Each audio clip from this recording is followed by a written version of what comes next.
here. This is RJ's Cave, and this time around we're going to be talking about this bad boy here. This is going to be a extended ownership review, let's call it, okay? Because I've had this longer than I've had the channel, so, but I think this is worth reviewing for all you beginners out there. So, we're going to get to that. Before we do, do me a favor, check out the channel, okay? Go over to RJ's Cave, the channel, and if you go there and you check it out, you're going to see that we got a whole bunch of new listings, playlists, okay? Things that break down the channel into a couple of different groups, and then I got a whole list of jam tracks for you beginner guys as well as me. This was all stuff that I just kept putting together over the years before this channel became RJ's Cave, and I'm just releasing it to everybody. There's like 700 songs on there. Seriously, it's a humongous list full of blues, hard rock, all that stuff. That's up there for you guys to check. I have nothing to do with that. This is all videos that I found here on YouTube.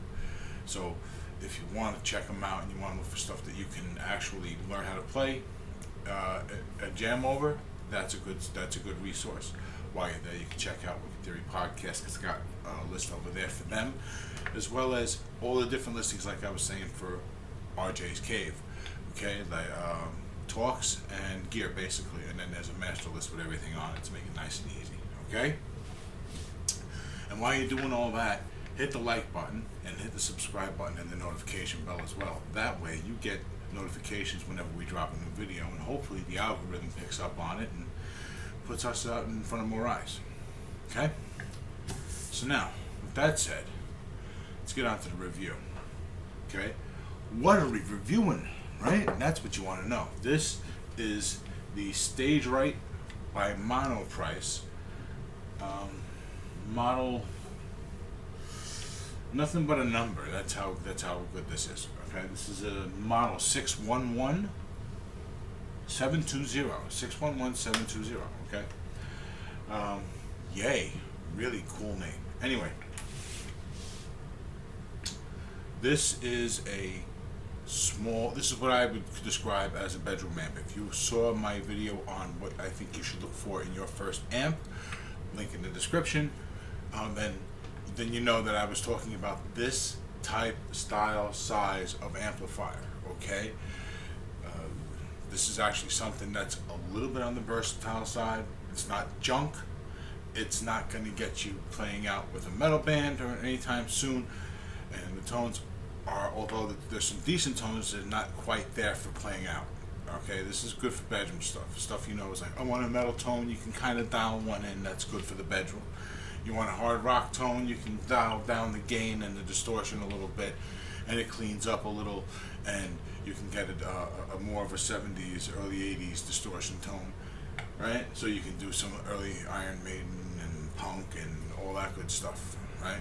So this is actually a fairly versatile little amp for being a no-name brand for an online warehouse, okay? Because it meets a pretty standardized set of minimums, right? It's got this 8-inch speaker, okay? It's 20 watts, all right? The speaker is actually designed to be used in a guitar amp, okay? It's not like the ones you get in those little kits, packages, when you get the guitar and the amp. Those are just general all-purpose speakers. They're really cheaply made. They go in all sorts of stuff, and none of it is any good. So this is different, okay? You're not going to, by stepping up to something this size, you're getting something that you can actually have a little fun with and don't have to sound like you're playing through a chainsaw. All right?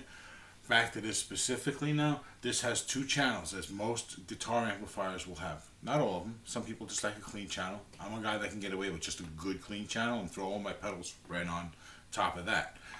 So I don't necessarily need 2 channels, but normally the guitar amplifiers these days come with 2 channels, okay? One is dedicated for distortion or fuzz or something, it'll be called something similar. A crunch channel maybe. Anyway, so that's what you got here. And this one you have just, this is the button that switches between the 2 channels. Then over here, these are the knobs for gain and volume for the what's called a crunch channel. Okay, they call it overdrive here. Okay, so let's call it that. Excuse me. So this overdrive channel, it also uses this same EQ as the clean channel does. They share an EQ. Okay, that's these three knobs right here. Right now, this is a volume. This volume knob is here is for the clean channel. Okay, so you got all this, and it's right there at your fingertips. You can get decent tones all the time. This one actually does, when you play around, when you learn how to play around with the tone knobs and the distortion and the gain, and this goes for any amp in general, okay? Then you can start really finding out if you have a decent amp, okay? So the way you do that real quick is you take the EQ and you put it on 5 o'clock, okay? Right? Everything's at 5 o'clock. Mids, lows, and highs, all at 5 o'clock. That should be technically flat, that you're getting no additional flavoring, let's call it, on top of the tone coming straight from the guitar, more or less. I mean, it is going through a processor a little, I mean, it's going through some kind of processing. It gets affected a little bit. But for the most part, it's the same tone that's coming directly from the guitar, right? Because that's always what you strive for first. From there, you can find out where this amp sings best with the guitar. And then you dial in from the lows and mids and highs. You play around with that, taking a little out, because when you go below 5, you're kind of taking things out. And then when you're dialing above 5, you're putting them in. Okay, that's the thought process involved. So along the way, you can get yourself a decent tone. Okay, and there's several tones you can get out of this thing. You can get a decent heavy metal tone by scooping the mids. That's basically turning everything more or less all the way up. Not quite on this amp, it's very bright, but you can dial in a decent heavy metal tone like that, although that kind of tone isn't very good for recordings. Okay, that's another story for another day, but for the bedroom, it's fine. You can dial in more gain and then dial down the distortion a bit, and you get a good hard rock tone. Okay, or you can go clean, and you can just do whatever you want with that. Okay. And from there, on the clean channel, you can also, or even on top of the dirty channel, you can put pedals on top of that. That's another topic for another day, pedals, okay? We will get into that in the future, all right? So now, I've owned this amp for about 2+ years, let's call it, okay? And I don't beat it up, okay? I hardly ever put it above 4 or 5, but it's... I'm going to change the speaker eventually, and I'm going to do that here on the channel. But I'm just starting to notice that when I really try and crank it, and I really push it, it's starting to distort the speaker, okay? The speaker is starting to make distorting sounds, so that means it's getting ready to go, finally. Alright, so that's not bad. I paid $65 for this, okay? Other amps this size with name brands are $150, so to pay $65 shipped to your door is a steal. Okay, so, but I'm getting ahead of myself on that one, okay? Now, we've basically covered everything here, right? We got a 3-channel EQ that I kind of told you what you can look for and play with tones, all right? If you guys want, we'll go over that kind of stuff in a separate video, like a how to get good tones video. Let me know in the comments, okay? Please, anything you guys want, any ideas you have, share them with me in the comment section of any video you find, alright? Back to this, real quick. Now we have some things you can do here to help with your practice experience, okay? You have an auxiliary jack, which is basically for an MP3 player if you still use one, or for your cell phone.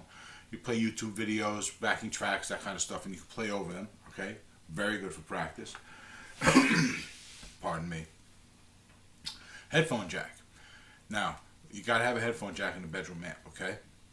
Straight up across the board. This is so you can play privately, okay? I recommend a good set of headphones, because if you don't have a good set of headphones, it's gonna sound like a buzzsaw in any headphone jack in an amplifier, okay? It really gets annoying if they're cheap. So get yourself a decent set. If you happen to have Beats, and I don't normally recommend stuff like that, or something, but if you have good quality, you'll hear a difference. You'll hear more bottom end, and that'll be better for your ears. Trust me. This one also has a line output jack. A line output or line out is so that you can connect the amplifier section directly to a PA or a mixer or something to that effect. This one actually was very useful because I used to do a podcast called the Wicked Theory Podcast, which I mentioned earlier, with my brother, and I used to play the intro live every week. So we would actually run a small wire from this amp to the board, and I would play live through that. So you didn't hear the speaker, and the amp section is actually very, very good, as is the case most of the time. They usually get the amp sections right. They really can't help themselves but to get them right these days. They've been doing it so long. It's usually in the speaker and the cabinet design that really will tell you if an amp is failing or not. If it's the amp, though, with the amp section itself, you will know right away that when they're junk, they're junk. All right?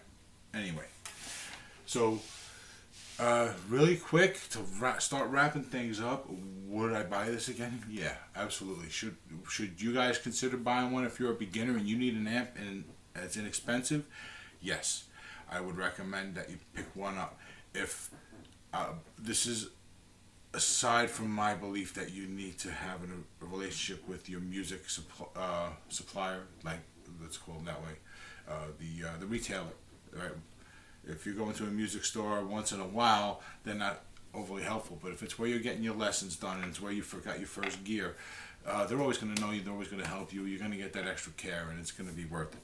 So this is like, let's say, after all that, you decide, you know what, I need something else. Yeah, this is not a bad option. Am I saying this is a 5-star amp? Absolutely not. I give it a good 3.5 to 4. All right. I mean, it's not the greatest. Tone-wise, it's a little bright, but that's kind of inherent in 8-inch speakers anyway. So you got to get a really good one to put in here to take that away. All right. So a lot of it is just inherent in the design that can't really be the fault of this company. Okay. I mean, yeah, you can tweak it, but this is a general design that's overall very good that you'll see in a lot of different amps, different companies. So I paid, over 2 years ago, at monoprice.com, I paid $65 shipped to my door. It was $44 and change, plus shipping, and I think it was before they started doing tax on internet sales in New York. So it was no tax. Nowadays, I think it's slightly more expensive, but guys, if this thing is less than $100, it's worth it, okay? $85 shipped to your door, $90 shipped to your door, it's going to be a good deal because you're not going to get one in the store that's at that price or lower. It's going to be higher, okay? And it's not going to be much better than this, all right? There might be some quality upgrade a little bit, but I don't think it's going to be that significant that as your first bedroom amp, that it makes a big deal, okay? So, anyway, with that said, guys,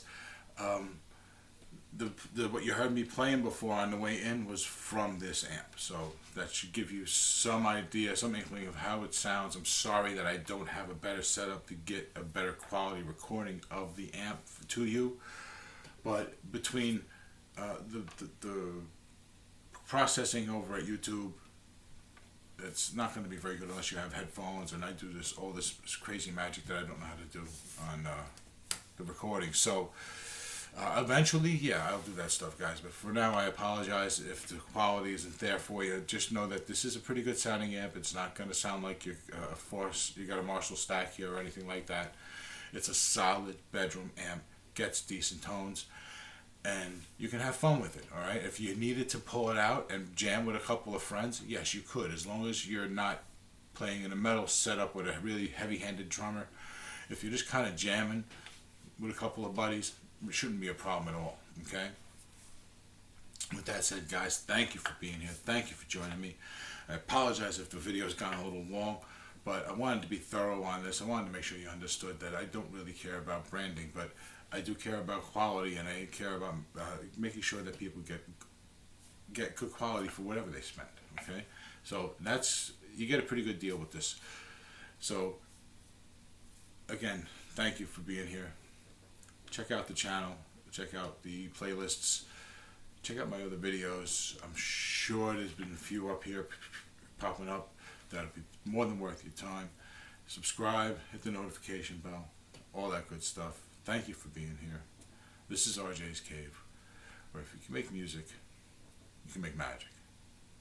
So learn how to make music so you can make magic. Later.